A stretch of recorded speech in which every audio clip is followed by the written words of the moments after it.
Back again, another big match preview. We go again, Newcastle United fans. Come on.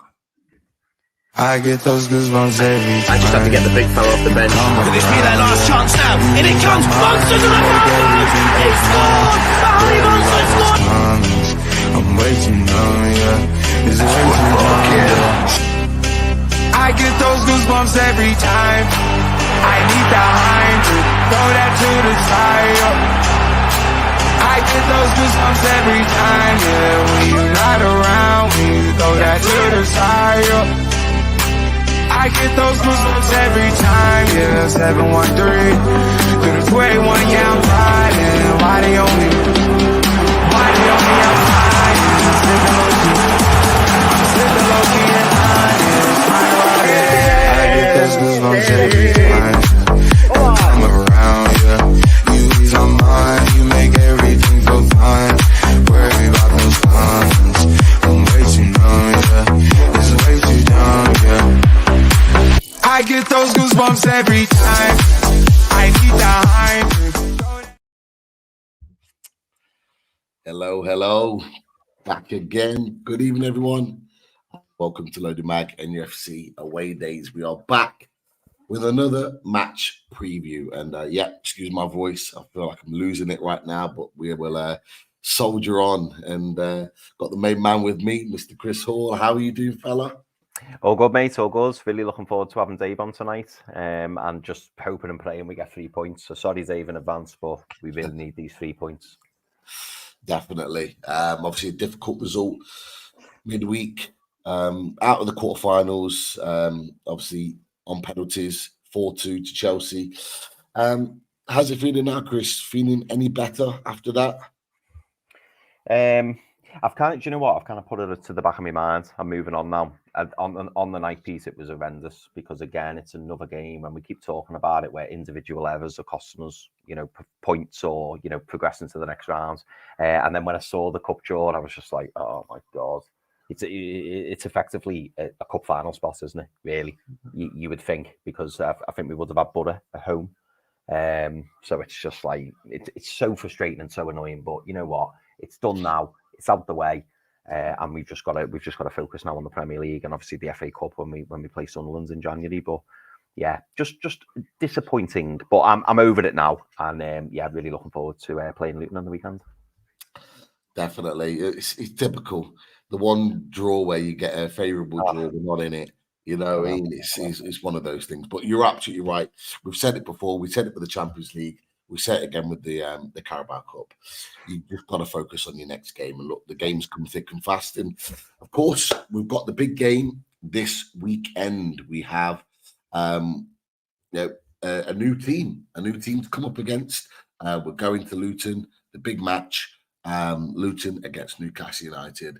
We're going to get down to it in there. Look, as always, we have the opposition view on away days, and that's what makes this show what it is. And it's an absolute pleasure to welcome Dave from When the Town podcast. So welcome in, Dave. How are you doing? I'm doing great. Thank you very much for inviting me on. It's lovely where I'm sitting at the moment. So but lovely always to talk about football. Definitely. And look, just for everyone that's watching, give them a little flavour about where you are right now, where you're situated. Well, last week I was in Sydney for a family event, and now I've come up to the mountains, the Blue Mountains, and out the back there, if you can see on a clear day, is a fantastic mountain range. It's very early in the morning, very sunny, but not quite warm enough to sit out on that balcony yet. But it's a beautiful place, and if you ever come this way, you should come up the mountains. In fact, yesterday, I spent the whole day, and this is true, I'm not making this up, I spent the whole day in Newcastle, which is just the other side of Sydney. It's quite a large town. It's quite weird thinking I was coming on this today, and I was in Newcastle yesterday. It was great. It's a great place. Brilliant stuff. Well, you're definitely making us jealous, that's for sure. And then one thing is that we do have quite a number of fans, Newcastle fans from Australia that tune into this channel, so they'll be able to certainly resonate with where you are right now and your backdrop. But again, a massive pleasure. Now, look, before we get into everything, I think it's only fair to start with this, and everyone at Newcastle United and all of our fans on Loaded Mag and NUFC send our best wishes and prayers to Tom Lockyer. Obviously, last week with a difficult situation that Luton found themselves in, and Bournemouth, because it was at the Vitality. Look, just from someone who's a fan and obviously following this quite closely, how's it for you watching the game, and is there a sort of more of an update on his condition? Well, first off, watching the game live from where I was, I mean, I'm a step away from being in the stadium. I would have been there had I been at home. But watching the game live and watching the whole incident unfold, I look at the game and think, well, Luton were playing quite well at that point. And then suddenly you look around and you see yet again your player lying in the middle of the pitch, not moving. And then you start to worry, because he did collapse at Wembley in the Championship final. And it was just an eerie silence. My son works at Luton Town. He works pitch side, and he was giving me updates as it went. And he was getting more and more concerned as the time went on. You've got to thank the Bournemouth player, Billing, for being the first there to help, and the Bournemouth staff as well, and the Luton medical staff and the local paramedic staff, because, we don't know how severe it was. Obviously, a heart attack, we know that now, but we don't know when they got to him whether he was breathing or anything. We don't know any of that. But on the plus side, I mean, I look at the football family around that incident, and everybody has come together, which is lovely. The Bournemouth fans and the staff and the fans in the stadium were amazing. And I think you realise then what, we have our rivals in football, we have our rivalries, we have our banter on the terraces. But when something like that happens, you realise that it's not all about the football, is it? It's about the people. And the best news is that Tom Lockyer has been discharged from hospital now, and he's been fitted with the same thing that Christian Eriksen got, one of those things that keep your heart beating, like I think they call it a defibrillator, but he's got the same as Christian Eriksen. So he's out of hospital, he's sitting at home, he's recovering at home. And when this all first happened, I thought we'll never see him in a Luton shirt again. However, given how Christian Eriksen has got back into the league, is there any reason Tom Lockyer cannot play for Luton again? Possibly not. We'll see. But the best thing is that he's recovering and he's out. And it could have been much, much more disastrous, couldn't it? So we're hopefully we'll see him at the ground at some point, but I think that's a little bit too early. And at the game on Saturday, there will be a round of applause or a round of cheers or whatever at about 4 minutes into the game, because that's his number. But yeah, we're thankful, really, really thankful that he's got through it. Some positive news there, Chris. Thank you for the update, Dave. Some great news there, but obviously from our perspective, hearing that at the weekend, it was obviously difficult to kind of fathom what was happening, because we were obviously sort of fixed in our own game because we were playing Fulham at the time. But obviously from what Dave said, Chris, really positive news there. Yeah, absolutely. Yeah, I mean, I always remember, Dave, watching the Christian Eriksen incident, and like it was just horrible to watch. You never like to see anybody, in suffering, and I think nobody expects to kind of play a game of football and not leave the pitch. So when that happens, I think it is like a sobering kind of moment where you go, do you know what?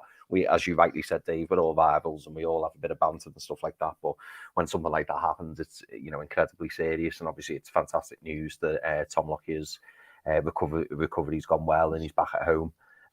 What the future brings, who knows? But hopefully, you do see him out on the football pitch again, because I know he's a big player for yourselves, and obviously, he's a really good footballer. So obviously, all best wishes to Tom and his family, and hopefully, the right decision is made, whatever that is. But more importantly, he's still around, so that's obviously the main thing. But yeah, I thought you articulated that really well, Dave. Thanks.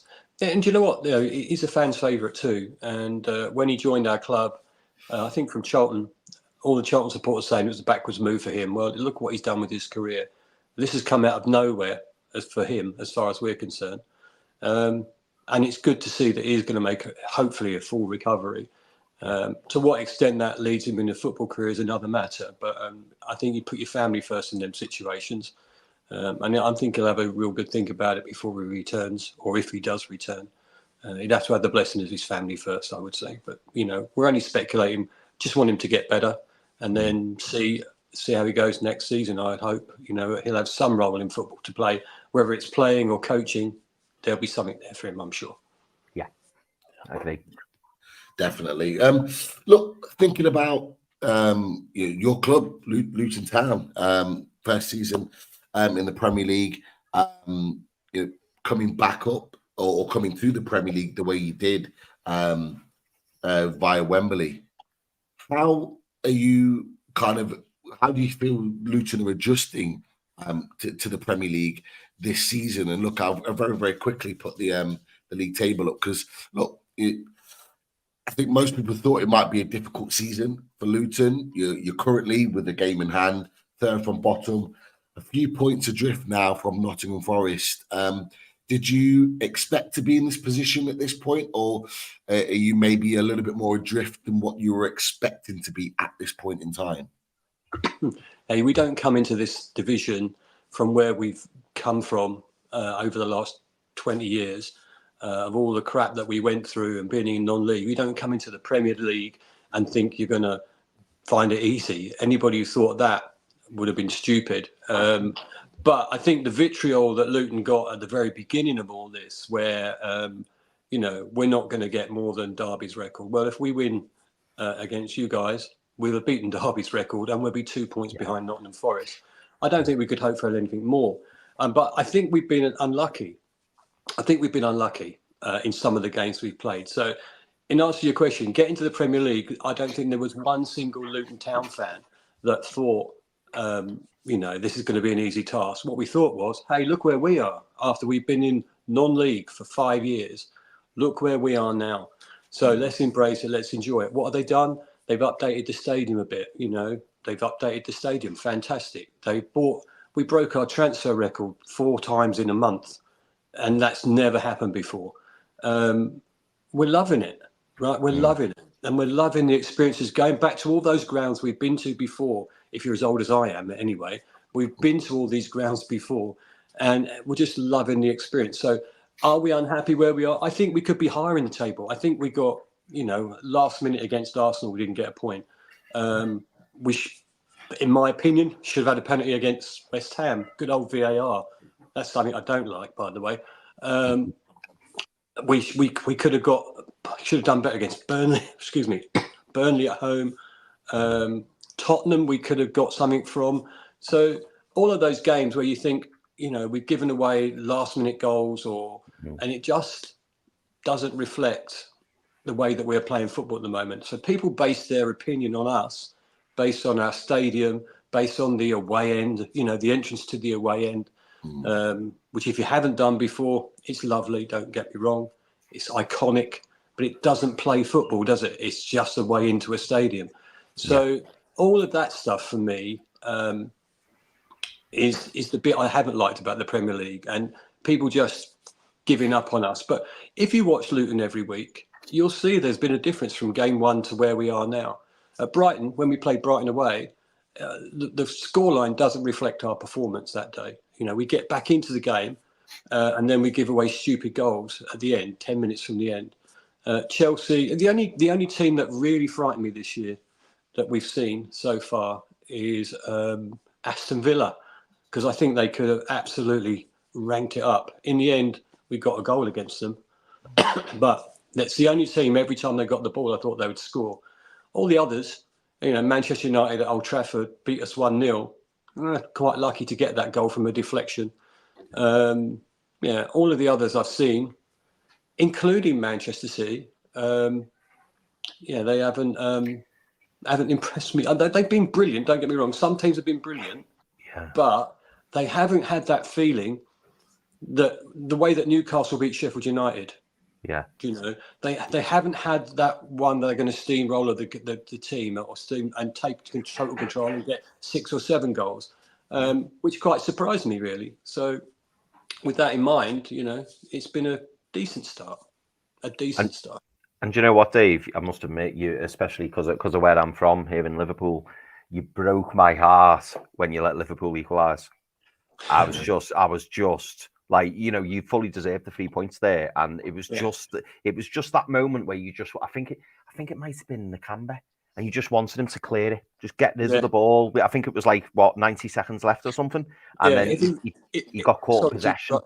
If he shoots that ball off into the crowd, game is over. Or if the goalkeeper catches the cross, the game is over. And I think that's what hurts more. And the same with the Arsenal game too. It's just so disappointing.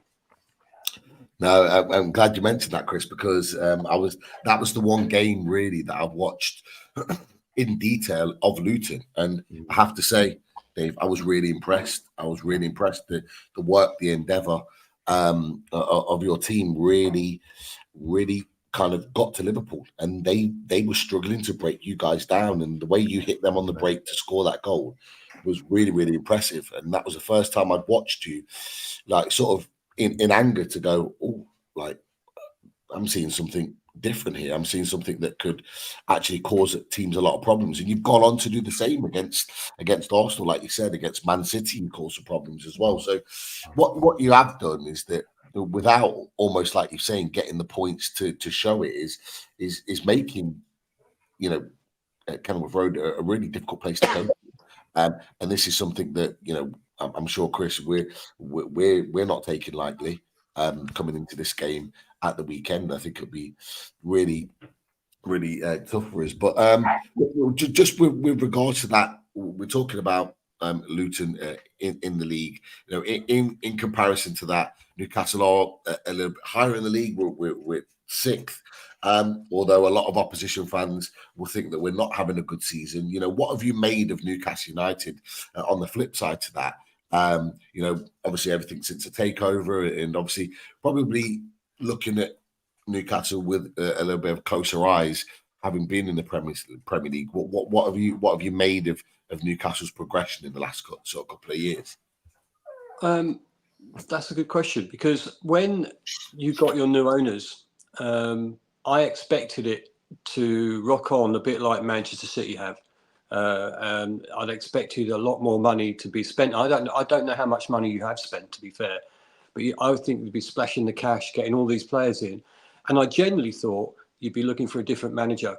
I generally thought that when the newborns come in. But, your manager hasn't done too bad, has he? Let's be fair, given the budgets he's had in the past and where he is now. So I thought that Newcastle would be up there pressing for Champions League for definite. And then I've been watching some of the games, and some games super impressive. Far more recently, not so impressive. If I look at Bournemouth away for you guys, because I would be targeting to beat Bournemouth every day of the week, because they're in that area which I thought were beatable. I would say Newcastle top six is going to be very difficult for us. I like the way they play. Obviously, I love the passion of your fans, especially at home and the way they're brilliant. You guys are brilliant. But I thought you'd do more. I thought you'd be up there challenging. I thought you'd be up like third, fourth place. But you've had this run of injuries, haven't you, for this season? So that makes it a bit harder for you guys. But I don't really know. I just thought I'd see a mass injection of cash. I'd see mass use the word prima donnas, but if you know what I mean, those top players being brought in for hundreds of millions of pounds, and I don't think that's happened, has it? You've sort of bought a few, but the squad seems to be quite stable, and I think everyone's behind the club, right? There would be a lot of people, a lot of fans of opposition clubs that would sit there and think, oh, not another Man City. I hope they fail. I hope they don't do well. But to have someone else in the mix that might be able to progress the league and make sure it's not just a one team that wins every year, it's possibly a good thing, isn't it? It's just that I can't even think about the backing that Newcastle United have, given the club that I support and the money that we have. But Yeah, I think they've impressed me in some instances, in some games. I mentioned already the Sheffield United game. That could have been 9 or 10 or 11, couldn't it? It was that good for Newcastle. I know Sheffield United hadn't been brilliant, but it was that good. But then I've watched them play other games, and I'm just thinking, wow, is this the same team? And they kind of, if you don't mind me saying, kind of let me down by the results against the teams in the lower end of the division, which I really need you guys to win, except for the weekend.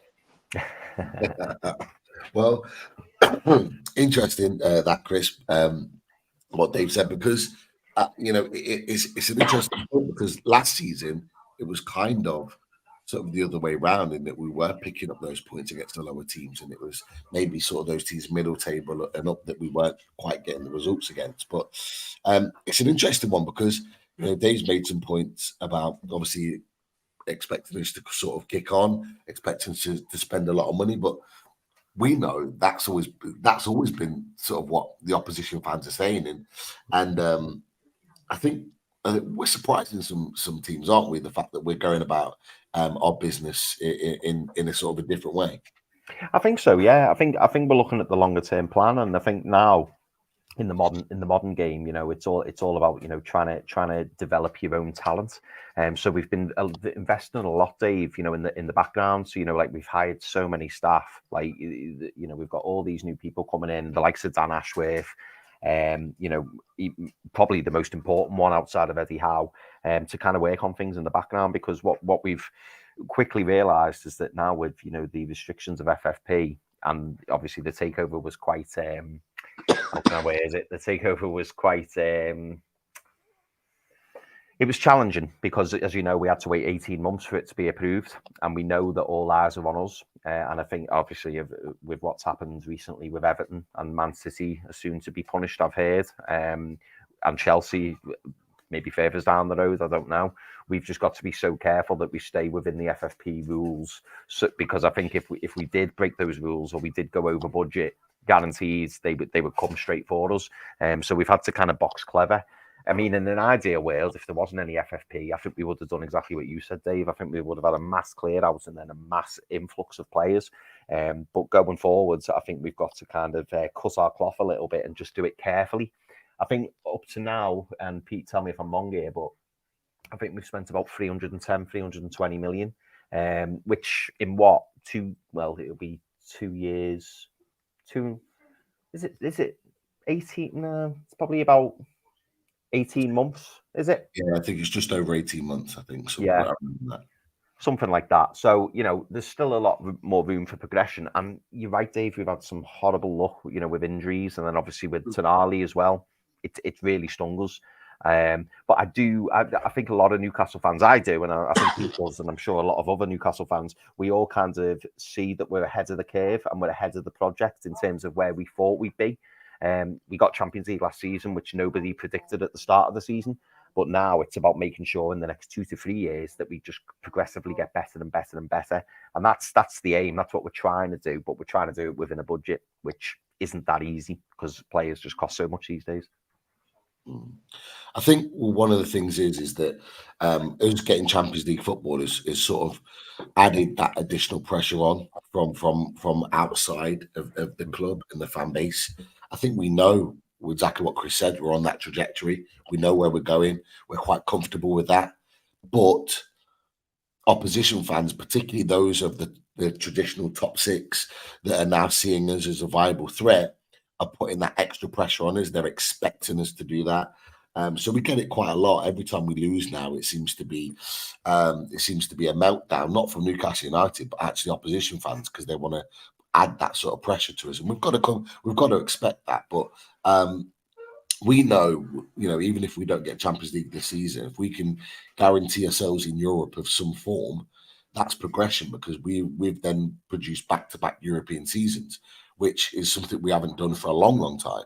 And then we look to build again and move forward. We get our players back. Tonali comes back in August, and we kick on again. And I genuinely think we will. I said on another channel on Monday, the one thing, Villa are having a great season this season, and fair play to them. Brighton had a great season last season too.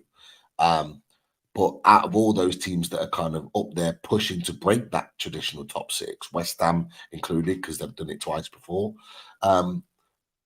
I believe we're the ones that can sustain it, because we do have the money, as you've touched on, Dave, but we're just not in that position to be able to spend it, FFP, all the kind of red tape around it that stops us from doing that. That once we get those sponsorships in, we're able to spend and be financially competitive against those top six, because there is such a gap. There's such a huge gap there. But then looking to the likes of yourselves and other teams there's a huge gap from the middle of the table to the bottom. There is. And then you look to the championship and below. And we need, if we're going to be consistently up there, which I believe we will, and we're the closest to doing that on a year-to-year basis, we have to bridge that gap. And getting European football of some form is that's the most important thing. I think we're more than capable from my point of view. But, you can't take away from this conversation that, and you know, I would take Newcastle's position if it was offered to my team. I'd take it. I'd love to have that push up the leagues, but it is the money that gets people places in this division, and that's throughout time. But if you go back to the old first division, it was the teams that were making the most money, that could afford the bigger players, the ones that were going to win it. Look at the times when Liverpool were in control of that and Manchester United were in control of that. You used to go to Old Trafford and you'd be terrified, because they had the best team in the country at that time, and they spent what they earned, and they globally earn a lot of money.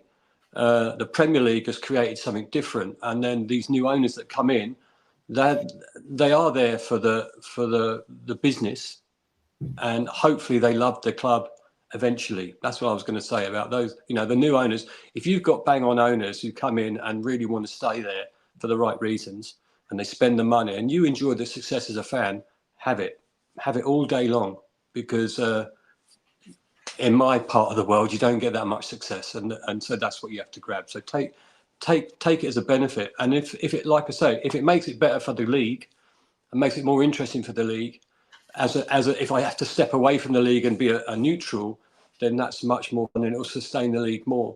If it becomes the boring old, like the Scottish Premier League, you know, Celtic are going to win it every year, and occasionally Rangers might jump in, then I'm not going to watch it anymore. I'd rather watch Championship and lower league football, because the Premier League is competitive in 3 areas. You're right. There's the bottom 4 at the moment, maybe 5. And the mid-table, we're trying to push up and maybe get that Europa place.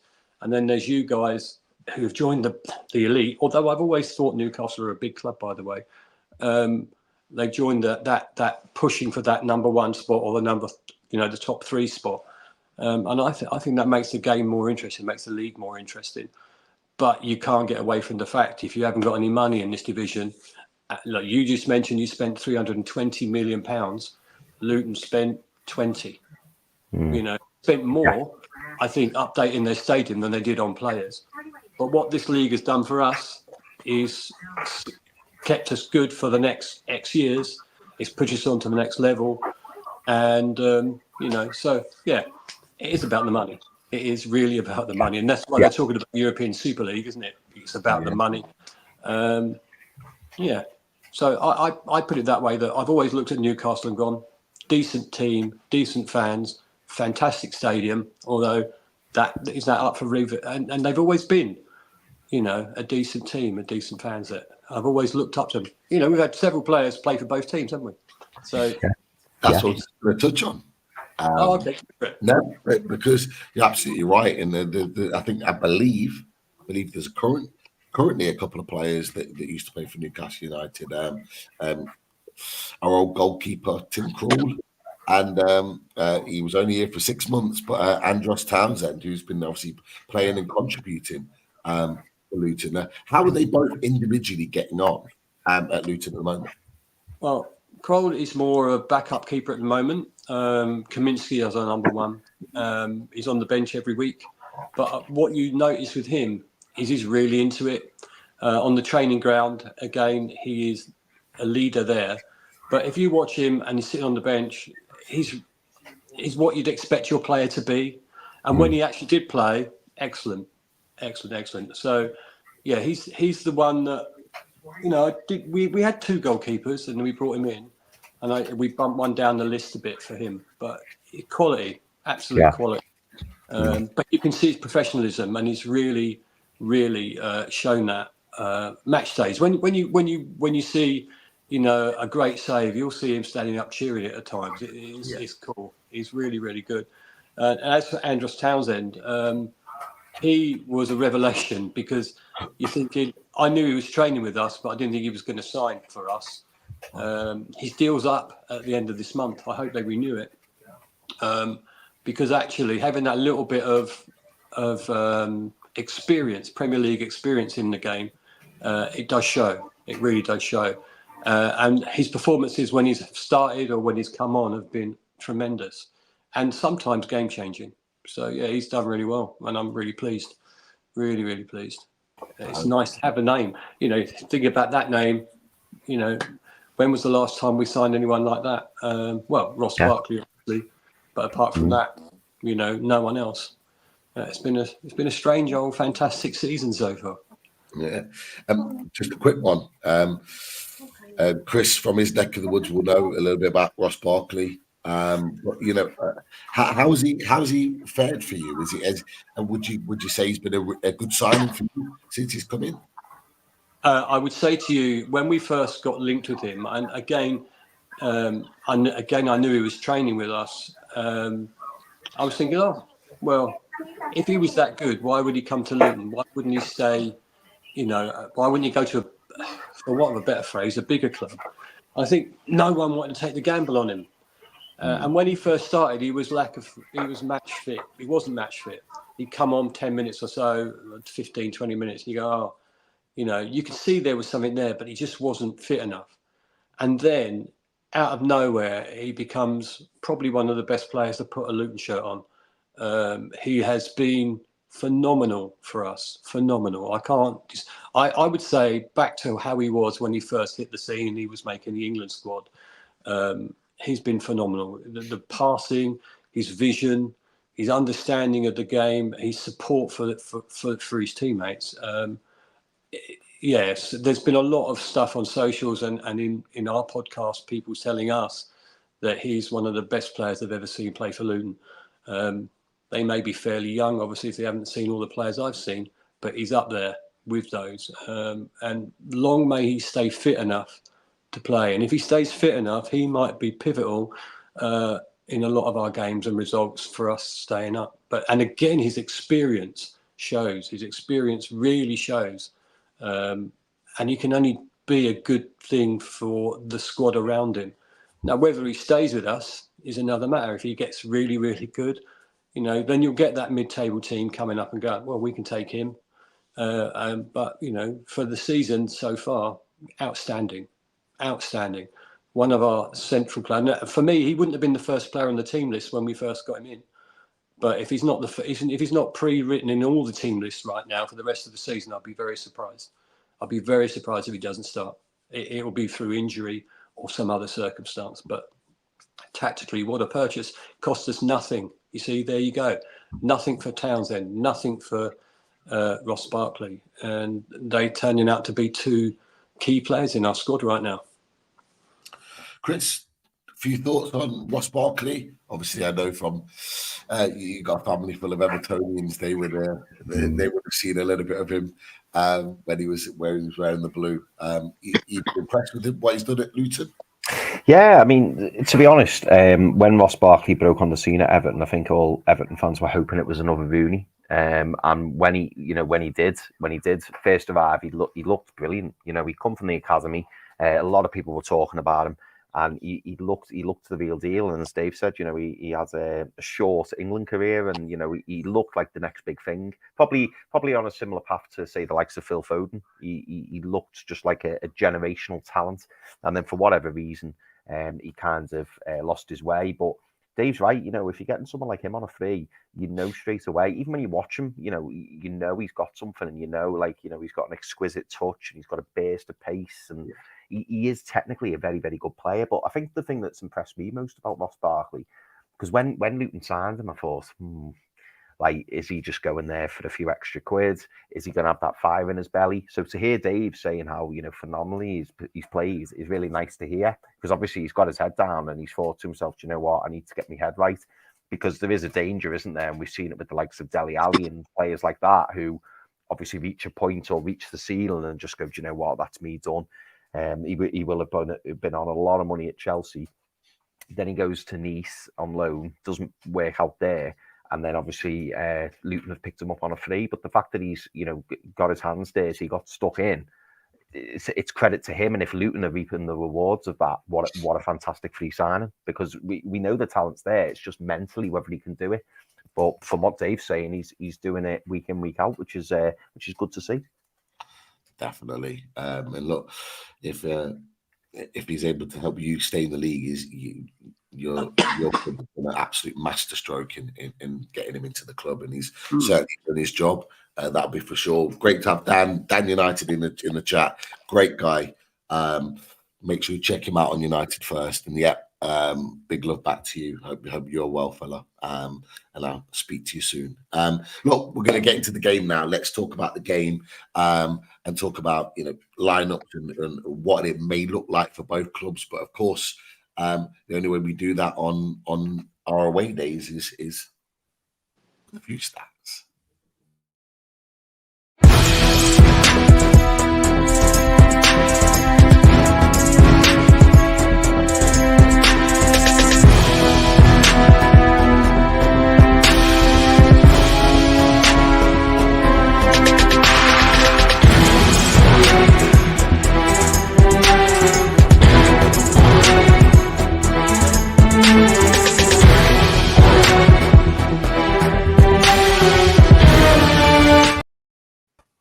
Evening, lads. And like magic, he appears. Our stat man, Olodumag NUFC, 00 Stato, Keith Roll. How are you doing this evening? And what have you got for us this week? Yeah, I'm doing absolutely fine. Looking forward to the Christmas break. Like we all are, if we're lucky to have a little bit of break at Christmas. Got a mixture of stats here, but slightly condensed. Obviously, appreciate we're all running into the Christmas period now, so slightly condensed stats. Some stats on the head-to-head. Got a bit of history on both clubs. Some general stats on both clubs. A little bit on the managers as well. So Luton Town versus Newcastle United. Newcastle's all-time record against Luton, just 49 games between the two. Newcastle have won 22, drawn 11, and lost 16. They've scored more goals in this fixture, 87 goals compared to 75.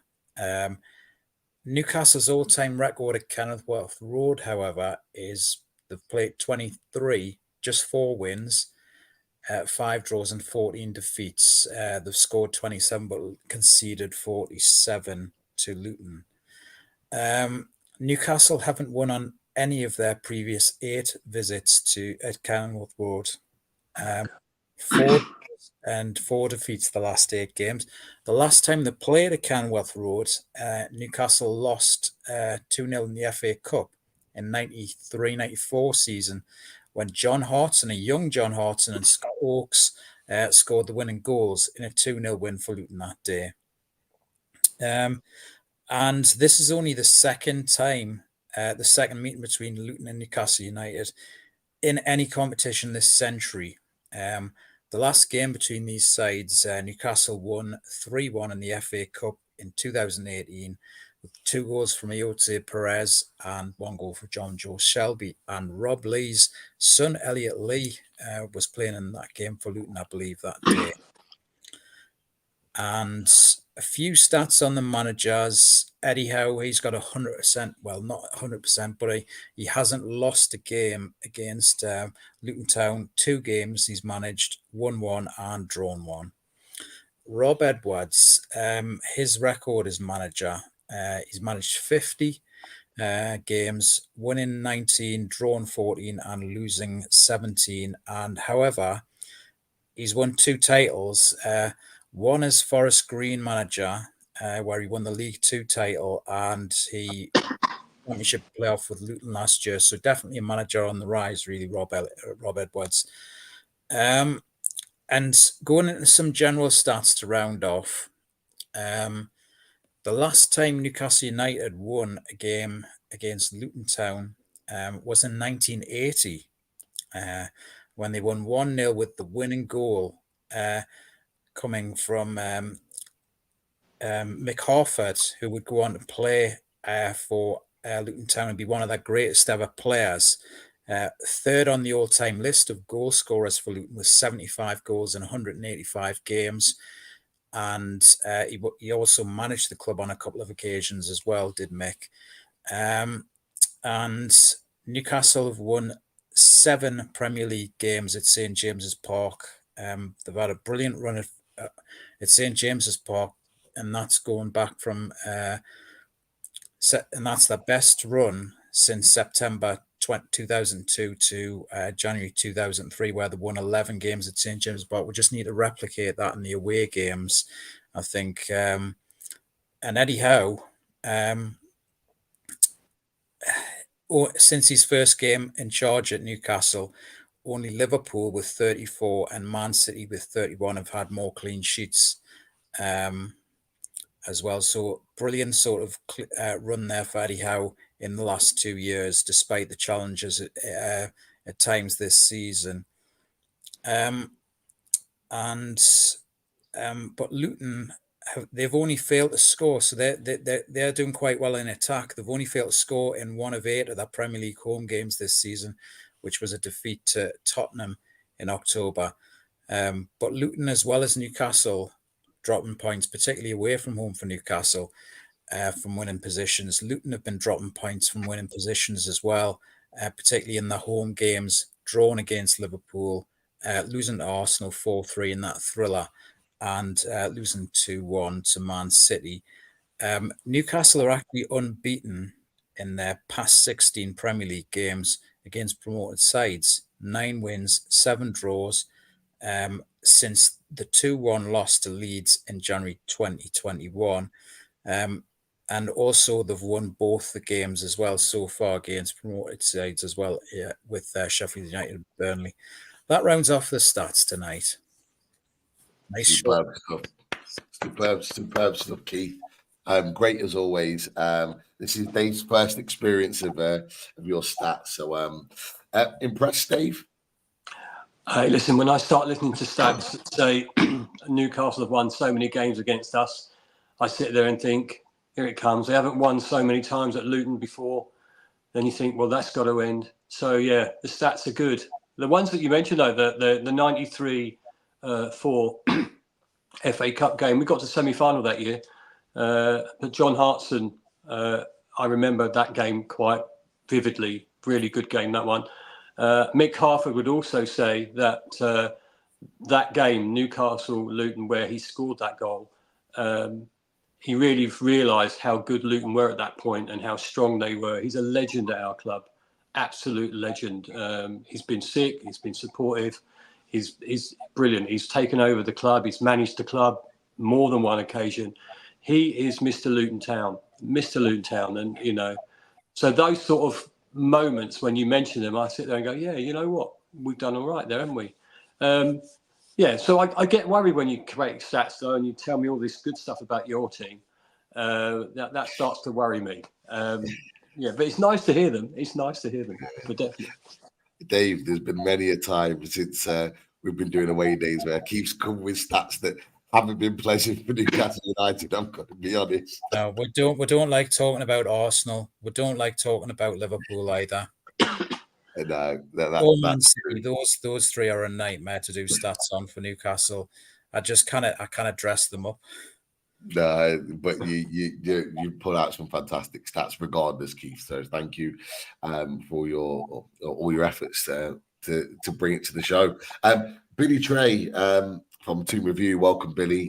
Great to have you on. You mentioned Scott Oakes, a former Luton Town player from my neck of the woods. He is, in fact, we're from the same village. And we know the family quite well. So Scott Oakes, we remember when he was I think he played a little bit at Sheffield Wednesday as well, I believe.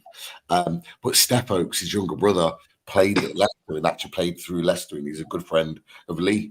And Lee knew him quite well and grew up with him. So yeah, we do know the Oakes family very well. Literally just live around the corner, like a 5-minute walk. So we used to see him all the time. But yeah, you just rejogged my memory there, Billy. So great to have you throw that one in there. That's for sure. I love Shiwazi Wazi as well, Pete. Not gonna lie, it's like a guilty pleasure of mine. That I like Shiwazi Wazi. Yeah. Brilliant stuff. Brilliant. And there's an update, Chris. I think you whacked it in the chat. Palace are beating Brighton 1-0, which for Newcastle United, Brighton not too far behind us. That's good news. That's a spicy derby, isn't it? You know, despite the fact there's 40 miles between them, it's a Well, D and Maz. If any of you guys know those two content creators for both Palace and Brighton, Maz is always very overconfident when it comes to beating Palace. D will be very happy right now. That's all I'll say. But we'll see how that one goes. Right. Last part of this of the show, we always have a look at the tactics board. I'm just waiting for it to load as it takes a second. Now, Dave, as you're new to the show, what we will do, we always have a look at the lineups and we ask our guests to pick their lineups from their team that they think will potentially start at the weekend. So what we'll do is start with yours first, and I'll just whack up on the screen very quickly. As it asks me to share, and I will. There we go. So we've got your squad right across the bottom. Hopefully I've not missed anyone out there. But from your perspective, Dave, who do you think may start on Saturday? Well, Kaminsky will be our number one goalkeeper for definite. In the back, well, now we haven't got Tom Lockyer to choose from. We'd be probably looking at Mengi. Is he on loan for Man United? No, he's permanent. And I'll tell you now, what a position. What a guy to get into the team so young. He came to Luton because he wasn't getting first team at Man U. Yeah, he was cool. I'd be saying that possibly Amari Bell in the middle there as well. Okay. Hold on.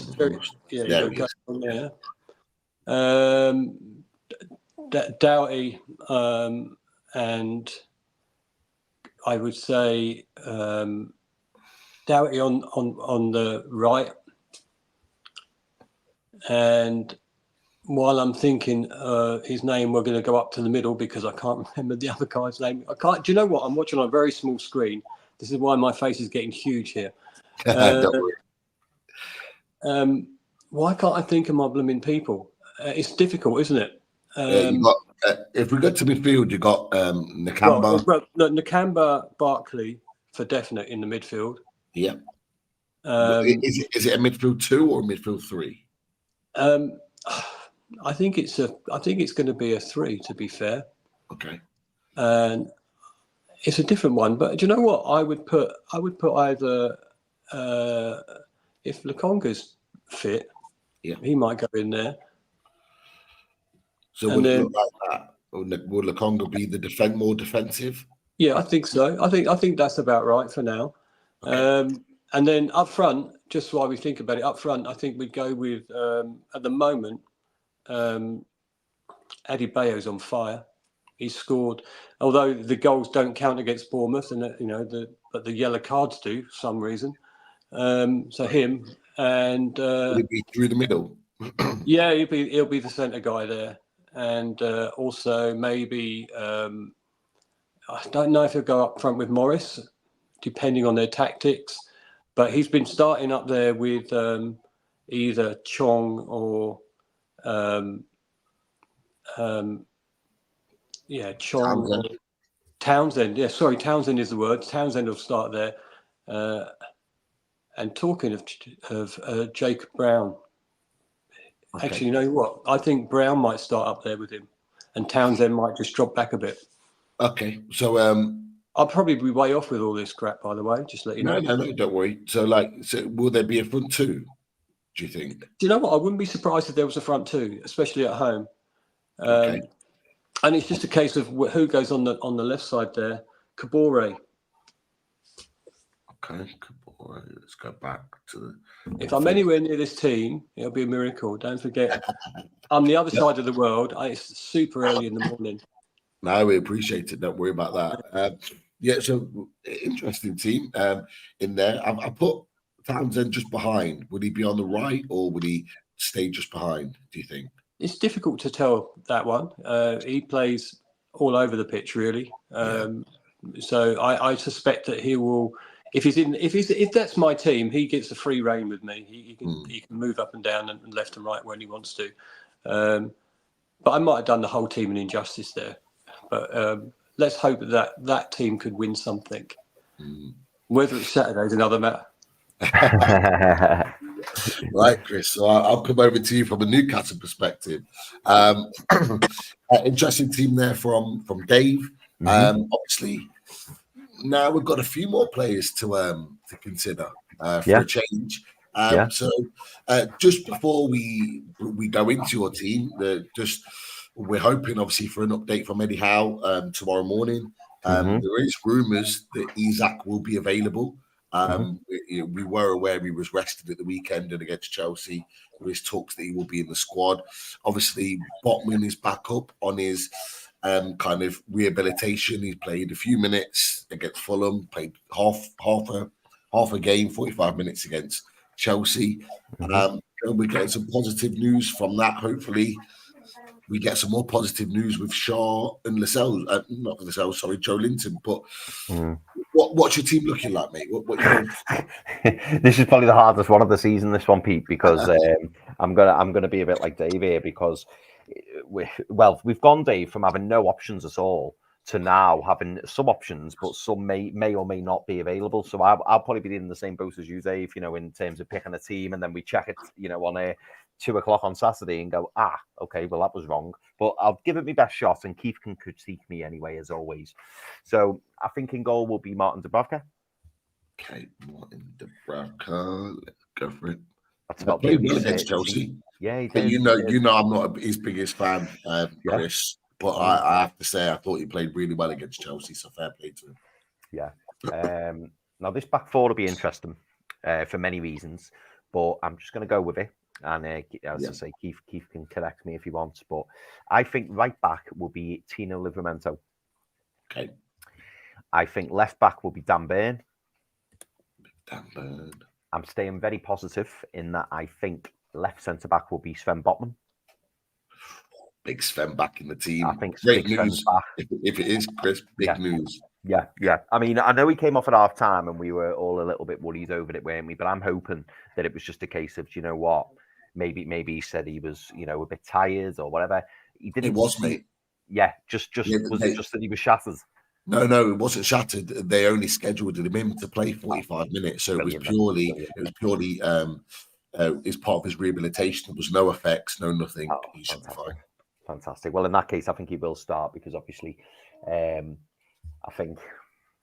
don't think Shah will be back, but who knows? So on the right side, I will put Jamal Lascelles. I have a feeling it'll be Jamal Lascelles and Bottom. Again, I thought Jamal Lascelles was superb against Chelsea. I thought he was very, very good. But unlucky to be on a losing side. Right, midfield, mate, what are you going for? Okay, I think midfield 3 at the moment kind of picks itself. So I think it will be Louis Miley on the right side of midfield. Good old Louis Miley, yeah. I think in the holding position, number 6 will be Bruno Guimaraes. Bruno, I'll just shift off Townsend slightly to fit him in that hole there. Yeah, and I think on the left side of midfield, in the middle, I think it will be Sean Longstaff. Yeah, so similar to, the same as the Chelsea game. Yeah. And up top. Now this one might surprise you a little bit. So I am going to go with. I'm going to go with Callum Wilson through the middle. Yeah. I'm going to go with Miggy Almiron on the right. Yeah. I think I know what's coming. And I think I'm going with Alexander Isak on the left. Yeah, I thought you'd say that. Yeah. I Only because I'm thinking Harvey Barnes is definitely out. Gordon, I don't think he'll be fit. Because he looked. Hopefully, again, it was a little bit precautionary, but he looked dead on his feet. As in, he was absolutely shattered, and not only that, it looked like he'd done some damage to his leg, which obviously is not good to see. So yeah, I think it will be Alexander Isak on the left. That's me force anyway. But it's so hard to predict at the minute because we just don't know who is and who isn't available. Oh, sorry, Pete, you're on mute, mate. Sorry, it's because I was coughing. So Keith, Chris has put his team out. That's the team. Are you going to critique it? Are you going to change anything? Do you agree with the team that Chris has selected? Yeah, I agree with the points that have been made. It is getting very difficult to call, really. I mean, some players are coming back in, but then again, you're getting some players that were really putting in the shifts when those players were out. And there's one or two concerns, isn't there, really? So Gordon, I would rest Gordon for sure. I wouldn't have Gordon in the team at all. Really, you want to be thinking maybe, hopefully, if there isn't really any damage there, for him to come back on Boxing Day, really. Fingers crossed for the Boxing Day game. Back four is interesting. Do you think this is a game to rest Trippier? I think he's got to come out, mate. I just think he's got to come out. I think he's just. It feels a bit like he's the lamb to the slaughter at the minute. Nothing's going right for him, and I think you mentioned this, Pete. On the reaction show that I think he needs to be taken off the firing line. I really, really do, and that's not to say he's injured or whatever. I just think mentally he needs a break, and he needs to earn his place. I think there could be some mental burnout there. Yeah, Trippier, because you're thinking as well as running the gauntlet for Newcastle in the situation, and there's just one or two mistakes. He's hardly put a foot wrong in 2 years until a couple of games. And also he's been running the gauntlet for England as well. During that World Cup and everything out the season and everything. I think he's just mental burnout there. And we don't know what's going on outside as well. No, we don't. So I think rest Trippier for this game. Take him out a little bit. Do what you need to do from a management perspective. Livermento's on form. We're lucky Livermento's been the star that he's been. Really rising star that he's been. Put Livermento in. He's on form. And ease Trippier back in at some point, but not this game. Just take him out, as you say. Lascelles again. He's came in. And he's done a great job in Botman's absence. So, yeah, that's fine. Botman as well. I think just getting the battery power back up on. We're really on Botman. So, just it's good to see him back. Burn as well coming back in. Wouldn't disagree with at all with the midfield either. And I think that's an interesting one as well with the selection that you've put. Go your strongest lineup there. The only thing I would say with going with a lineup like that is you haven't really got a plan B as such if you need to bring some extra legs in the second half. I mean, what would we be looking for options? Because we haven't got Murphy or Barnes really for any sort of pace, and we've got one or two question marks on Joe Linton with the gluten that now, haven't we? So, I mean, what we'll be looking at, we'll be maybe looking at bringing Hall on in the second half if we wanted to change things up. Well, that's the 28 million pound question with regards to Lewis Hall, because we just don't know what that situation is. We don't, and I think a lot of fans are now questioning. Is he ever going to get an opportunity to play? But I think, Keith, you've given a good option there with someone off the bench that could come and do something. We'll have to look at it and think, right, we've got one or two players that have been running themselves into the ground and that you don't want to make a situation worse, really. And if there's a chance that one or two of those need rested, then let's rest them for one or two of these games over the busy festive period. Lewis Hall came in and did a job against Man U at Old Trafford, He's young. He needs, sometimes you need to give these players a chance. Otherwise, what other options we've got? I think the only other option we've got is Matt Ritchie, isn't it? Yeah. It's going to be an interesting one. I mean, just very, very quickly from me. Livramento has to start. He's in the better form. He's playing better at the moment. I actually think if you're going to bring Trippier back in, you bring him in against Nottingham Forest at St James's Park, where you're going to get the fans singing his name for 90 minutes. What better way to boost his confidence by bringing him in at that point? And at that point, you could potentially give Tino Livramento his rest because he's played a lot of football himself. So I think you're absolutely right, Chris, with regards to that. Dan Burn seems ready. Botman seems ready to play more minutes. But I think going with Isak, I think it's one of the only options we've got, but I think it's probably the right option to bring him in and go for it. We need to win this game. It's as simple as that. If we go for it and get this game potentially winning in 60 minutes, then you've got the option of maybe bringing him off and bringing Richie on maybe to see out the game. That's what we should be really hoping for. But honestly, in my opinion, I think the game is going to get won in the middle of the park. Luton work very, very hard. They run hard off the ball, just as good as we do. And I think we're going to have to match that and better that if we're going to win the game. We have to work harder than them. And I think we've got the players like Longstaff, Miley, Bruno that can do that. Got to be wary of the counter attack because they are very good on the counter attack. They've scored a lot of goals that way.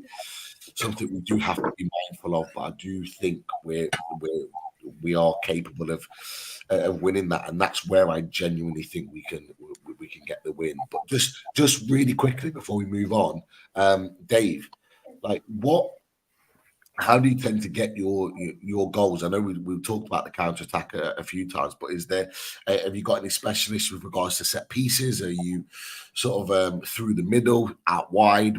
How do you try and work the ball when in possession? Just Luton. Well, we have a big set piece situations. We scored from a lot of set pieces this year, but it's not hoofball. And I've said this so many times to people before. If your team, let's look at Manchester City, if they ping a ball from one corner of the pitch to the other, that's called a magnificent pass. If it's Luton Town, that's called hoofing it up.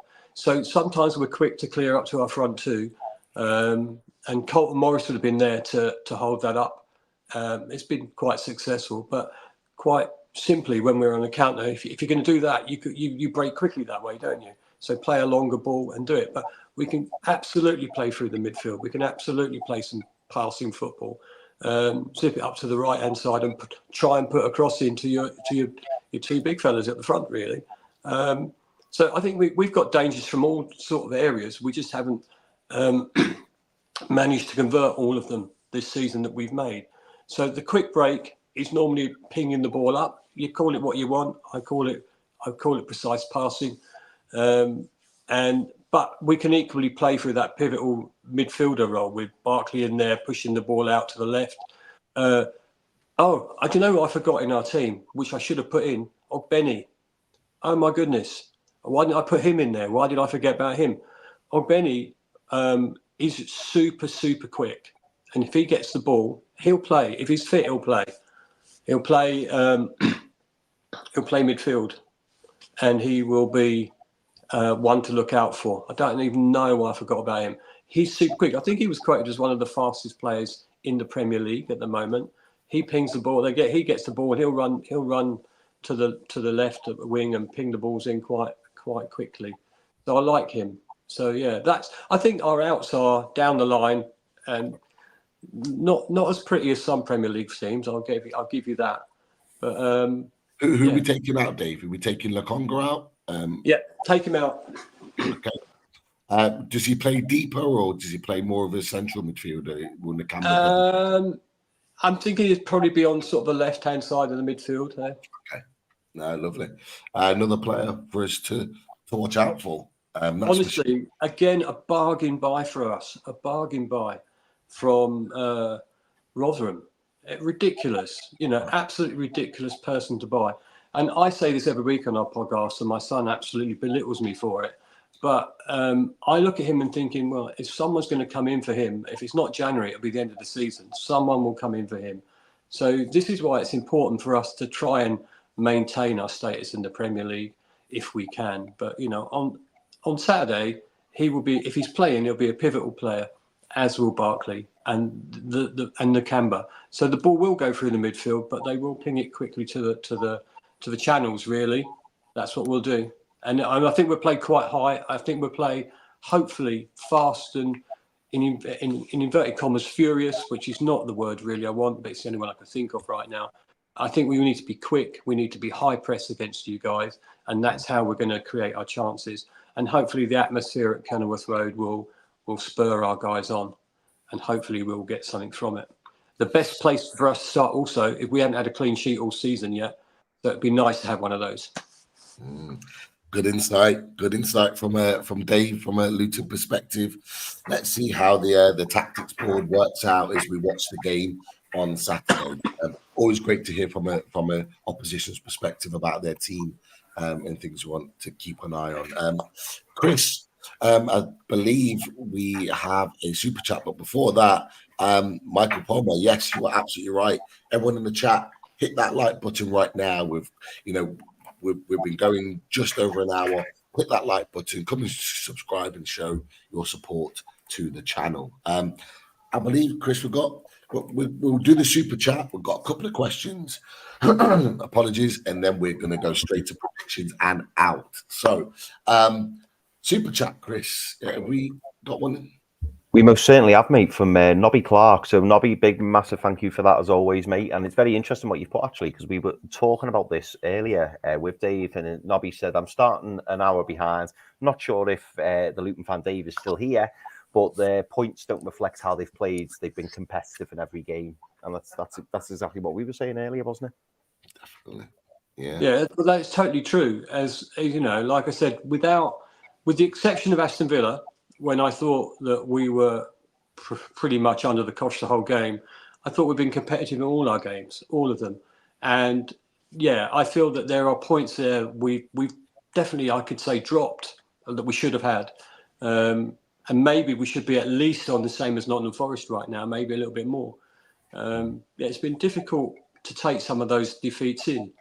But then when you walk away from the ground and your team has just lost and you go, wow, we did really well there. And you walk away thinking, I never thought we'd be that close to Arsenal. I never thought we'd be that close to Manchester City, at Old Trafford, those sort of games. The only other, Chelsea, we lost 3-0 at Chelsea. I didn't think we played that bad. So, yeah, I think that there's more to come from Luton. And, thanks for pointing that out because, yeah, we have played well and we've been unlucky. And surely that status and that luck has got to change at some point. And I just, every week I say this, I just hope it's this weekend or over Christmas, because we don't get some more points soon, then we're gonna be the way that everybody thought we would be. But it's nice that other people acknowledge that Luton actually haven't been that far off it for the whole season. Look at Nottingham Forest away. We were losing 2-0 with 10 minutes to go, and we drew that game. So that the games that we've been playing, I think we've been in all of them, except for the Aston Villa game, where I felt we weren't anywhere near speed on that one. But take that one out of the mix, every other game we've been in, whether we've lost or not, we've been in the game and we've played some decent football. Yeah, right. No, that's fair, mate. No, more than fair. And this is why we love getting your opinions, because like I said, we've got fans that watch other clubs very, very closely, and Nobby has absolutely been spot on there for sure. So, should we get a couple of questions that people in the chat have posed to you, Dave, before we get our predictions and wrap up the show? Yeah, absolutely. So Tom Dixon asked you, Dave, who's the player to watch for Luton when Newcastle come there on Saturday? So who's the one player that you think is going to really stand out for Luton? Okay. Well, I just dug him out there, didn't I? I dug him out in the depths of my brain at this time in the morning in Australia. Ogbeni, for me, has been a revelation. He's just been a really decent player. He just stands out all the time. So I would say him first off, but then look at Tedemenge. If he's playing, look how good he is for his age. He's a very young guy. He's given up the chance of trying to break into the Manchester United team to come play for us. And oh my goodness, when he's on form as well, he's a decent player. So those are two I'd say look out for. But then there's not many people that would look at Luton Town and go, oh, I know that player, I know this player. So they've all got their own strengths. So, but players that you possibly don't know are them two. Ogbeni, amazingly quick, really good with the ball, great crossing skills. I mean, he pings them in. He's really. I tell you, he's quick. Him and Mengi at the back, because I'm impressed with how we've got him from where he is to where he is now. And again, very strong player. And then, you know, the others that we've already mentioned today, you know, Barkley goes without saying. You can look at him. I would have said Tom Lockyer if he was fit, because again, he's a very strong, for me, championship player that stepped up. Yeah, so I would go with Ogbeni. My first choice would be Ogbeni all day long. Yeah, all day. And Tom Dixon says here he's been impressed by Adebayo. Said he's looked very decent. The another one to add to the list. Yeah, with Elijah, what I'd say about him was I was quite surprised he wasn't starting regularly to begin with, alongside Carlton Morris, because they fed off each other. But he, at the moment, has switched on and become what we know he can be, and starting to score goals. He's tall, he's quick. Sometimes, you know, if he'd used his other foot, we could have equalised against Tottenham. I think there was a left. If he'd used his left foot rather than his right foot, it's an easy pass back across the goal for a goal. I say easy. I don't play the game. It probably wasn't easy, but yeah, he's on form right now, and he's a good player to watch. Again, I think he fancies his chances at home this weekend, and he did score at Bournemouth, didn't he? But that obviously that don't count in the records. But he scored a good. He was so high, good jumper there. Get up really high to nod that in. Yeah. And now I know we're going to go to predictions shortly, so don't tell us your prediction just yet, Dave. But realistically, what result would you be happy with, or what are you would you take a draw now before the ball's kicked, or are you wanting the win, or what result would you come away with happy at the weekend? Okay, a result to 0 would make me happy. So a clean sheet would be the first thing. So if a clean sheet happens, we're not losing. So that's a good thing. You say realistically, it's very difficult to be realistic when you're a fan, isn't it? Let's be honest. No, it is. We're at home. We have to take advantage of our home status. We have to make sure we do our best to win the game. So I would be content with the point, but happy, to answer your question, happier with 3. Realistically, can we get 3? Who knows? So I think Luton fans need 3 points. We need to make sure that we get 3 points. That's what I'd say. Because again, over the Christmas period, we've got some important games coming up. We've just had a hard run of games. I count Newcastle in those, that run. I'm not dismissing your team at all. But I just feel that we need to have that game at home where we don't concede, and maybe we get a couple of goals. But is that realistic? I don't know.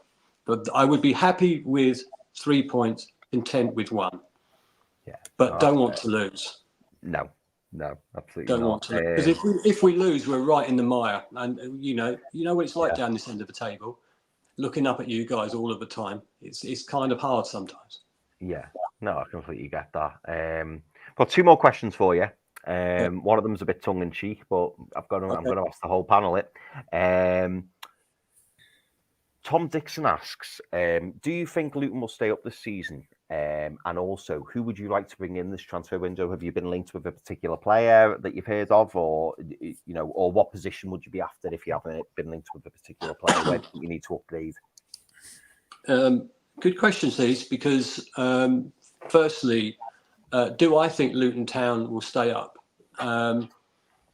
I predicted at the end of the season that we won't be the worst of the 3 that came up, and so far that's proved correct. We need to drag a couple more down into the mire, and there's a potential that we can stay up. But if we don't get a couple of home results, then it'll be no surprise if we don't. Let's put it that way. But the fans believe in the club. The players are up for it. The manager is superb. The board are brilliant.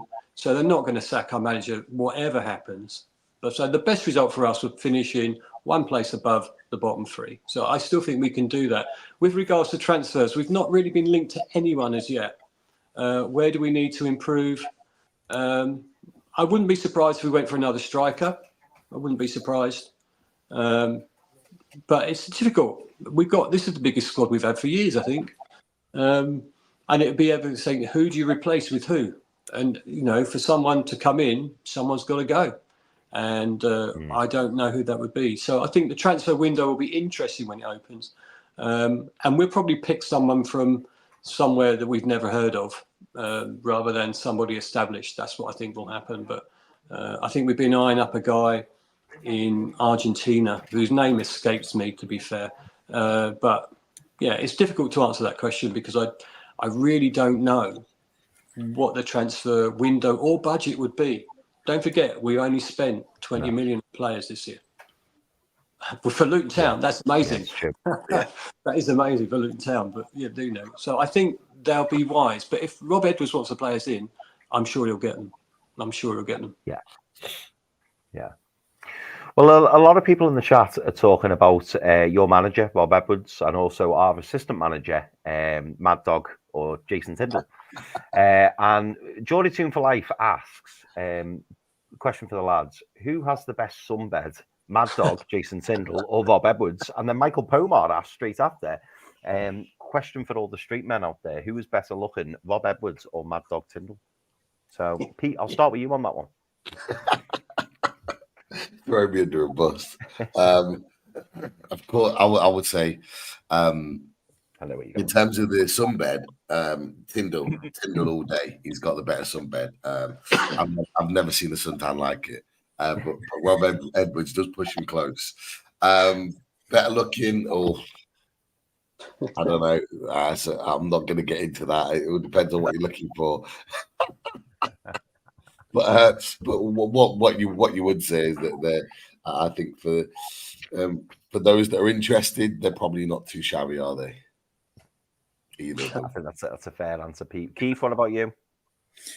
I don't have an opinion either way, to be honest. I sit on the fence.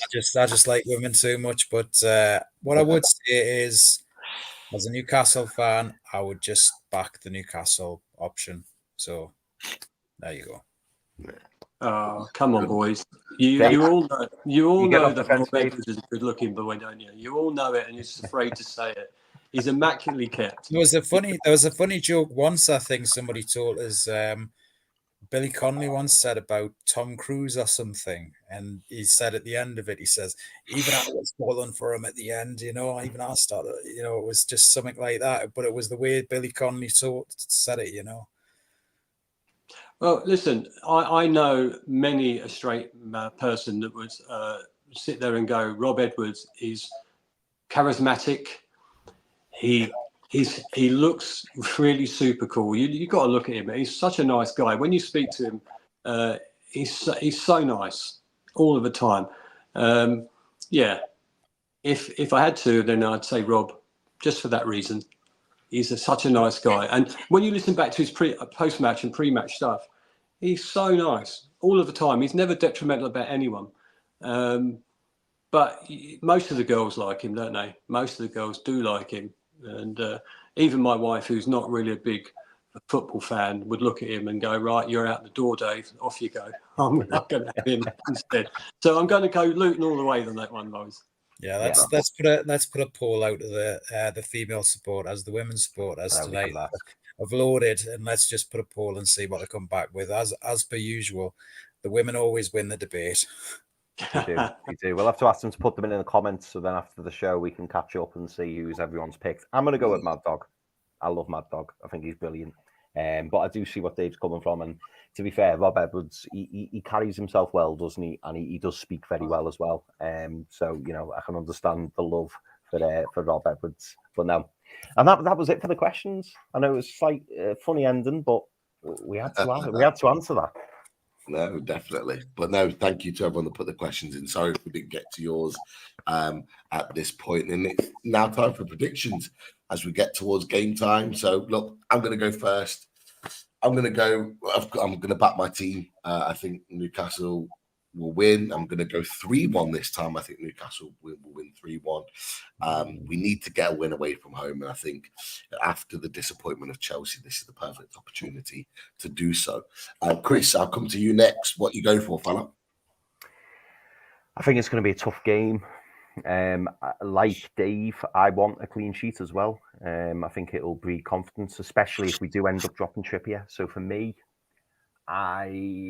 this is a hopeful prediction, but also I'm using my head as well, and I think it could end up finishing 2-0 Newcastle. That's what I'm going to go with.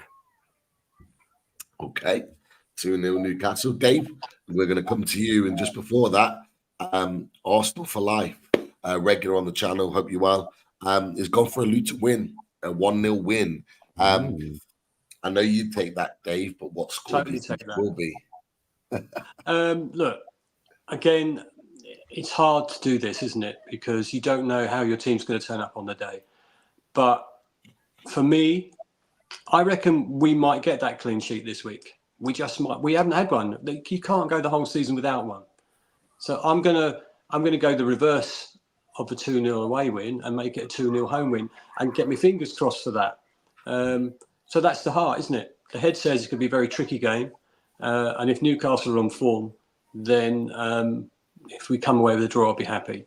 But I'm going to go with 2-0. Fingers crossed for me. 3 against 1 here, isn't it? It's not good. Yeah. Some may say it's not 3-1 when we come to Keith's predictions.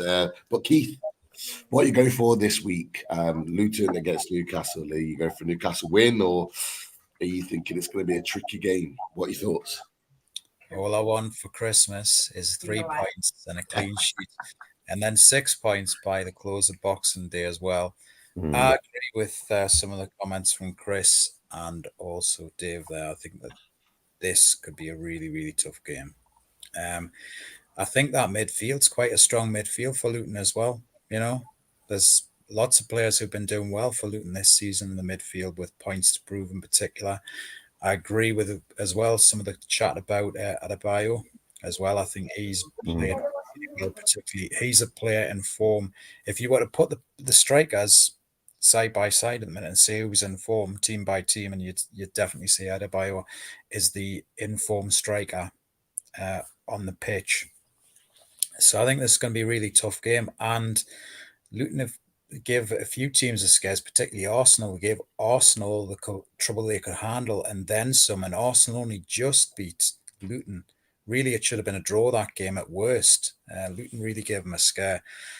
I'm not very confident in this prediction at all because Newcastle, I've touched on in previous shows, there's teams, there's a home side and there's an away side, and that's what's emerging this season.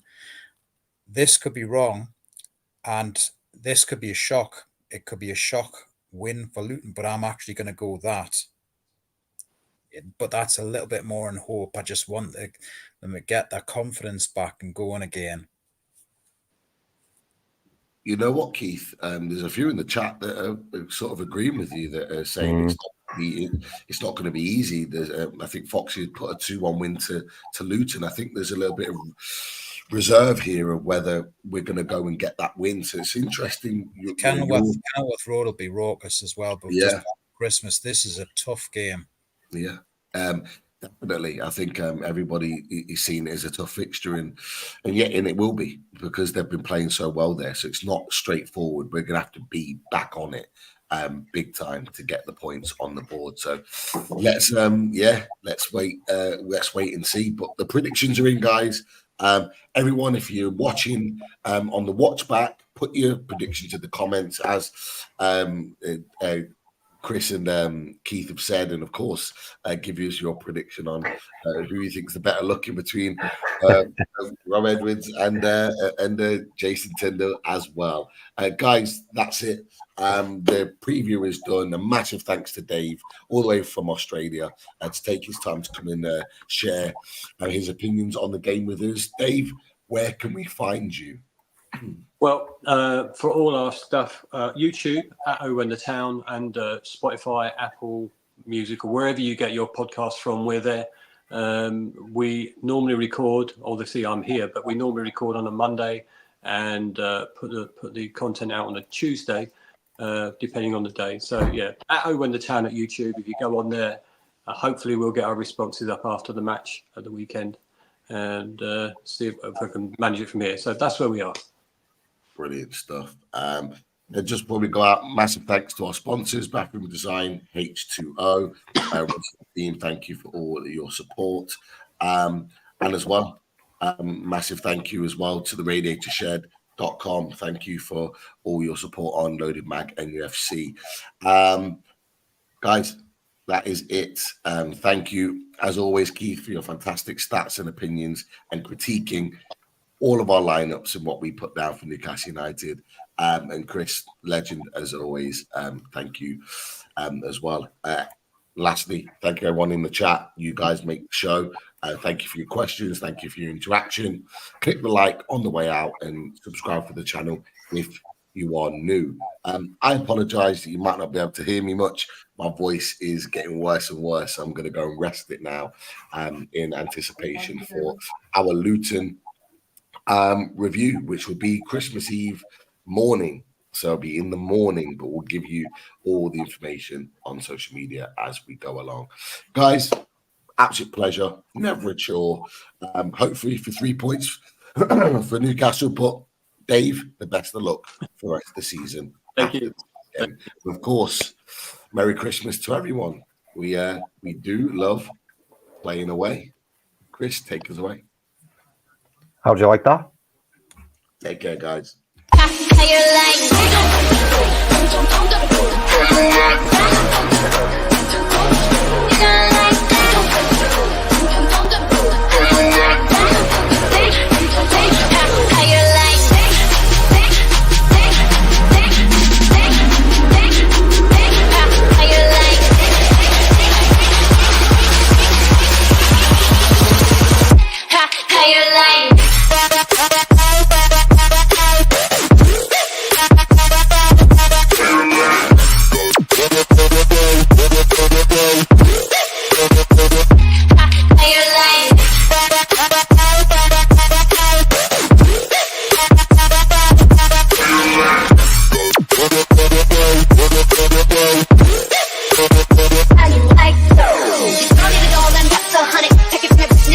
Wanna come